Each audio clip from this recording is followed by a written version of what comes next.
Yesterday, we spoke with former Secretary of State Condoleezza Rice, now the director of the Hoover Institution at Stanford University.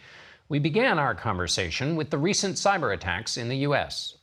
The FBI director, Christopher Wray, told the Wall Street Journal this week that the ransomware threat was comparable to the challenge of global terrorism in the days after September 11th. Do you agree? Well, there's certainly some similarities, but I do think we need to have a talk as an international community with these countries, like the Russians, for instance, to say if criminal ransomware activities are coming out of your country, why don't we have intelligence cooperation, law enforcement cooperation to shut it down, and to in that way test the reality of how much the Russian government is or is not involved. President Biden is considering retaliating or punishing the Russians for just exactly what you're talking about. Well, I would certainly hope that the president has made clear to President Putin that this is just unacceptable. I mean, we've had attacks that have really gone after our infrastructure in important ways. These are serious infrastructure attacks that could shut down an economy. And so I think a very tough conversation with the Russians about their obligations under these circumstances is very much warranted. It's not just the Russians. The attack came from inside China on the New York subway system. What kinds of challenges does that pose for an administration, and what kind of skills do they need if this is going to be a chronic, ongoing problem? Well, I thought that Director Ray started in the right place, which is every company, every organization, every infrastructure organization really needs to redouble its efforts not to be vulnerable. This is different than terrorism in the sense that the portal is not owned by the United States government. It is a private portal. It's an open portal called the Internet. And I've always been struck, John, that it seems to me sometimes that the private sector and the government don't speak the same language here about what needs to be done. If you're going to be able to attribute an attack, for instance, that very often isn't a matter of physical signature. It's a matter of marrying intelligence with what we know. So if we're going to survive this, then we're going to have to have much better cooperation between the government and the private sector. Let me switch to China. Do you think that the next age of U.S. national security challenges is really one centered around the relationship and tensions with China? Well, certainly the great rival now is China, but it's different than the Cold War because during the Cold War, our great rival, the Soviet Union, was a military giant, but it was frankly a technological midget and economically completely isolated from the international economy.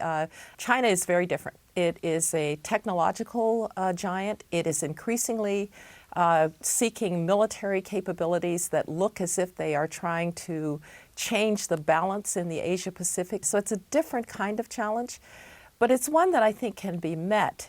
President Biden is looking into how the pandemic started, and he is looking into the idea it may have started at the Wuhan lab. What advice would you give him about trying to get actual answers about what happened?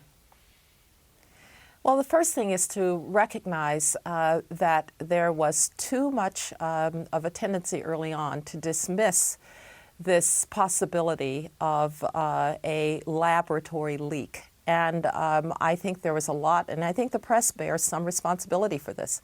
Well, it had to be animal to human transmission. These were conspiracy theories about a laboratory leak. And in fact, some of the evidence was right in front of our faces. We know that there were State Department diplomats who inspected, so to speak, that laboratory and came back and said that the safety practices were substandard.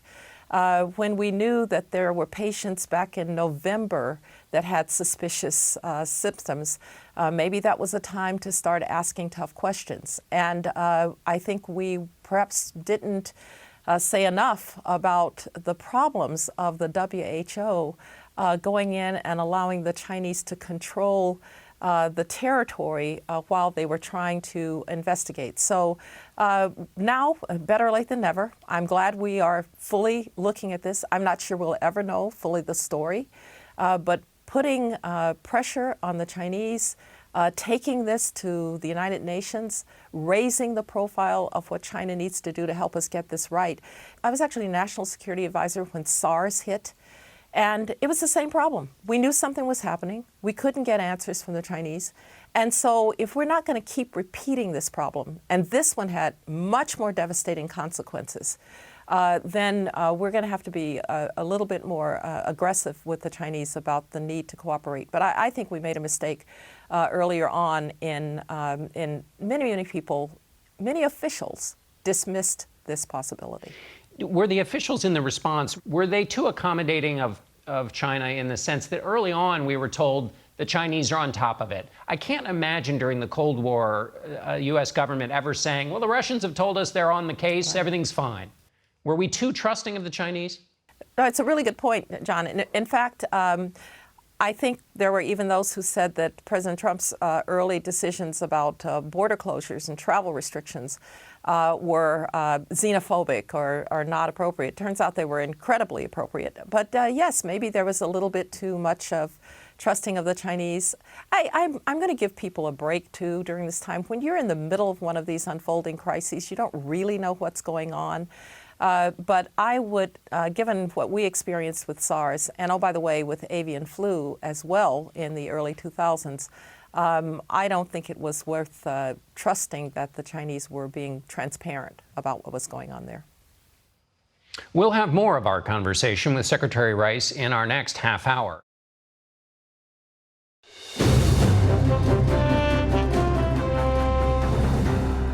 Welcome back to Face the Nation. We continue our conversation now with former Secretary of State Condoleezza Rice, now director of Stanford University's Hoover Institution. What's your opinion about whether there should be a commission to look into the events of January the 6th? Well, we somehow need to look into the events of January 6th. Look, it was a terrible stain on our democracy. We have a really terrific system. It was tested on that day. We need to understand what happened with security. We need to understand the nature of that test. The sad thing is, I testified before the 9/11 Commission. We also had the Iraq Study Group, which was another group of citizens, eminent citizens, who helped us understand what was going wrong in Iraq. And so we have a tradition of these citizens, these elders, if you will, of the country to help us through times like this. The problem right now is there isn't enough trust in Washington to get this done in a way that everybody will trust the process. We do need to know what happened on January 6th. But it wasn't both sides.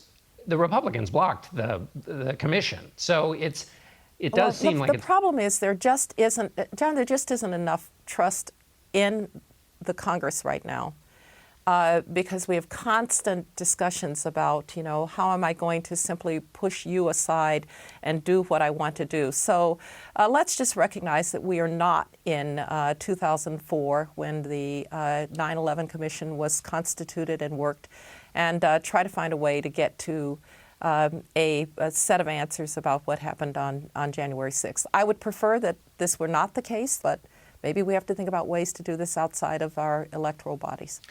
As we debate how to look at January 6th, there's also a debate in America about how we teach America's history. You knew one of the students who died at the Birmingham Baptist Church. Okay. Explain for me how you see that part of American history, also the Tulsa Massacre and other parts of America's civil rights history, and also America's exceptionalism that you were tasked with promoting across the globe. American history was in part shaped at its very beginning by this birth defect of slavery. Do I wish that the anti-slave forces had won out? Absolutely, but they didn't. And then we had, after the emancipation, we had Reconstruction, which gave way to Jim Crow. I was born in Birmingham, Alabama. I was 8 before my family could go to a movie theater or to a restaurant. I didn't have a white classmate until we moved to Denver when I was 12. So yes, I know America's troubled past. And that troubled past continues to have an impact going forward on how we see each other. When I hear the talk about structural racism, it really gives me pause. And it gives me pause because it doesn't tell me what to do. If we could talk about the impact of race on various aspects of our life. I have family members who were victims of sickle cell. That was an orphan disease for a long time, and it affected mostly black people. What do we think about medical outcomes that clearly are still disproportionate? Can we finally agree that our K-12 education system is really serving poor kids and minority kids very badly? Can we agree that we actually have a choice system? Because if you are of means, you will move to a district where the schools are good. You will go, and by the way, the houses will be expensive, so that's a choice. You can send your kids to private schools. So those are choices. So who really doesn't have choice? Poor kids, and many of them are minority kids. So there are these impacts of race that I think are worth examining. I want kids to know about Tulsa. I also want them to know what that black community did to overcome that horrible massacre. I want them to know about 63 in Birmingham, but I want them to know that the mayor of Birmingham today is a black man who grew up in a poor community. So I want them to see the forward progress of America as well on these issues. And I want us as a country to do it together, because I don't want this to be black against white, my weaponization of my identity against yours. And just one quick point of clarification. Your point about structural racism is not that it doesn't exist, but that the term itself doesn't get you as far as you would like. Well, John, I've ceased to use it because I don't know what it means anymore. And I think it's become a barrier do I think that there are impacts of race that are clear in American life? Absolutely. But, you know, the other problem with it is it sounds so big and impenetrable, as if we have to jettison the system somehow. And with all of its problems, having been all over the world and having seen how people deal with difference, I will tell you that America deals with difference better than any country I've ever visited. All right. Secretary Condoleezza Rice, thanks so much for being with us. Pleasure to be with you. The full interview with Secretary Rice is available on our website at facethenation.com.